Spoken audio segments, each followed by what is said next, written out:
Talk about the struggle of the butterfly. A man found a cocoon of a butterfly one day, and there was just a small opening in that cocoon. So he sat and he watched that butterfly for several hours, struggling, trying to get out. Couldn't get out of that little hole. So then it seemed to stop making progress and kind of gave up. It appeared as if he'd gotten so far and he just couldn't go any further. So the man decided he wanted to help the butterfly. He took a pair of scissors and snipped off the remaining bit of the cocoon that he thought was in the butterfly's way of escaping from that cocoon. So the butterfly then emerged easily, and the guy thought, oh, wow, this is great. I've helped this butterfly. But it had a swollen body and small shriveled wings. So the man continued to watch the butterfly because he expected that any moment his wings were going to enlarge and expand and be able to support that little butterfly's body.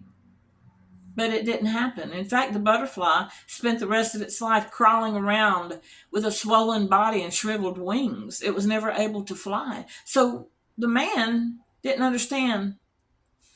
Did he do something wrong? Was what happened here? He was trying to help him, but that restricting cocoon that was not allowing that butterfly to escape was really for the butterfly to actually struggle, and was required for the butterfly to get through that tiny opening, because it was God's way of forcing the fluid from the body of the butterfly into its wings so that it would be ready for flight once it achieved its freedom from the cocoon. So sometimes struggles are exactly what we need in our lives, okay? If God allowed us to go through our lives without any obstacles, we wouldn't be as strong as what we could have been. Then we wouldn't learn to lean on Him. Listen, I asked for strength and God gave me difficulties to make me strong. I asked for wisdom and God gave me problems to solve. I asked for prosperity and God gave me a brain to work, to know what to do, to go out and work and a job. I asked for courage and God gave me danger to overcome. I asked for love and God gave me troubled people to help. I asked for favors and God gave me opportunities. I received nothing I asked for, but everything I needed. That's the way our lives are today. Don't be discontent.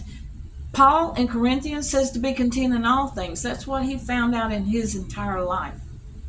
Be content in all things. Be happy with what God's giving you, and be thankful, because God loves he just loves a forgiving spirit. He loves a giving spirit, and he loves a thankful spirit.